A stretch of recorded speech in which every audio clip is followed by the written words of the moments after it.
सजा दी। सुलोचना कहती है कि एक को तो सजा दी और एक को सजाया। एक को सजा दी, एक को सजा दिया, एक मिलेगी पीछे विधवा बना दिया। एक को सजा दी, एक को सजा दिया, एक को सजा दी, एक को सजा दिया, एक मिलेगी पीछे विधवा बना दिया। एक मिलेगी पीछे विधवा बना दिया। एक को तो सजा दी और एक को सजा दिया। एक तो मिलेगी अपने पिया से और एक को विधवा बना दिया। महाराज मेरा प्रश्न ये है कि जितना बल मुझ में है उतना ही बल लक्ष्मण की उर्मिला में। लक्ष्मण में इतना बल नहीं था जितना बल मेरे पति में था। लेकिन 14 वर्ष तक इसने पत्नी का मुख नहीं देखा।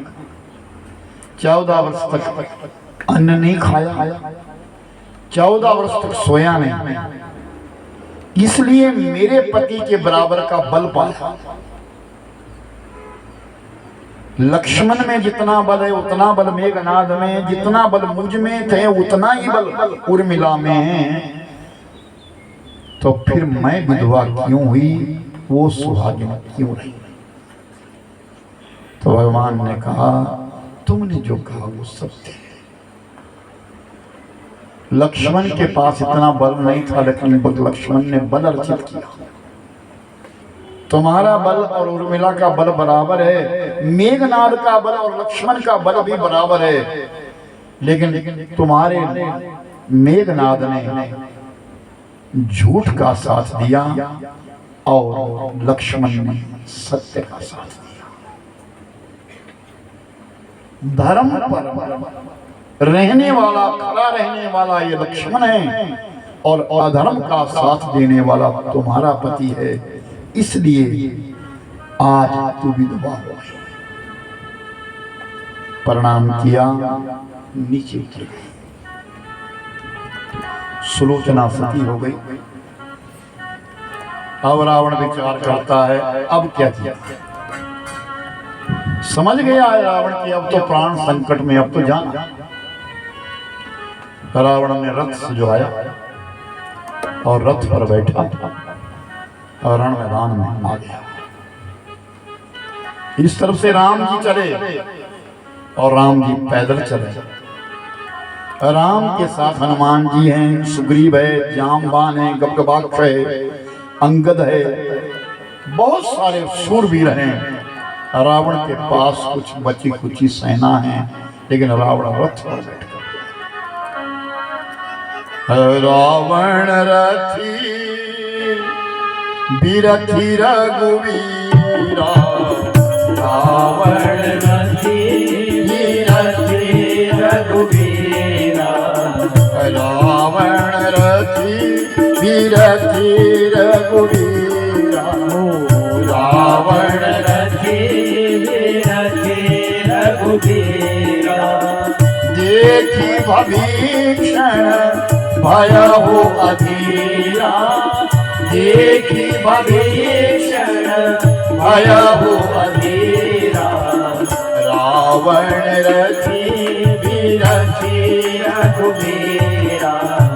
रावण रथी बिरथी रघुवीरा। रावण रथी बिरथी रघुवीरा। जब लक्ष्मण ने देखा कि रावण तो रथ पर बैठ के आया और रघुनाथ जी भगवान राम जी जो है वो पैदल जा रहे हैं, ये युद्ध कैसे होगा? तो भगवान से पूछने लगे प्रभु आप तो पैदल जा रहे हैं, आप कैसे युद्ध करेंगे? तो भगवान ने कहा कि विजयी रथ कोई और होता है। रावण जिस रथ पर बैठ करके आया वो विजयी रथ नहीं है, और रावण ने पुकार करी है, कहाँ रण हरतो प्रचारी, एक ही बार बोला जीवन में राम शब्द जो बोला एक ही बार बोला, और एक बार बोलने से ही मुक्ति को प्राप्त हुआ है।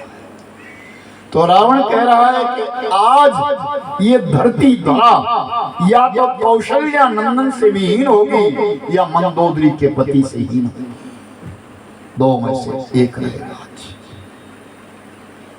और उसी समय देवता आकाश मार्ग में आ गए और देवताओं ने आकाश में आकर के आपस में विचार मंथन किया, राम आज हमारे लिए 14 वर्ष का वनवास लेकर के आए और आज युद्ध लेकर के सामने आए हैं, इसलिए देवराज इंद्र को कहा, इंद्र जाओ अपना रथ उठाओ और मातली को दे दो। इंद्र का सारथी जो था मातली था, और मातली से कहा, मातली जाओ और इस रथ को लेकर के जाओ, भगवान राम को इसको समर्पित करो। सुरपति निज रथ सुरत पठावा, सुरपति निज रथ सुरत पठावा, हर्ष सहित मातली हर्ष सहित मातली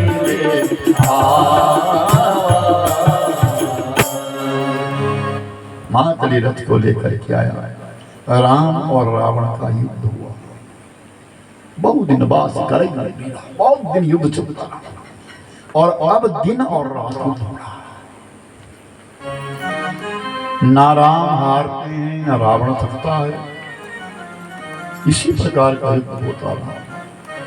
और प्रभुवर आज कई दिन, जब 27 दिन युद्ध करते करते हो गए हैं और रावण मृत्यु को प्राप्त नहीं हो रहा है, राम मारना नहीं चाहते या क्या कारण है, इसको कुछ पता नहीं चल सका, लेकिन भविष्य के मन में बात आई कि रावण की मौत तो कहीं और है।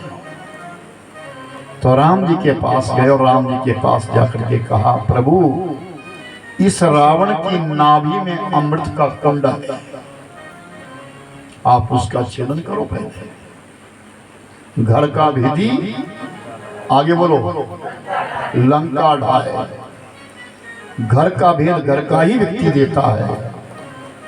अगर भविष्य ये ना कहता तो रावण को मारने वाला कोई नहीं था।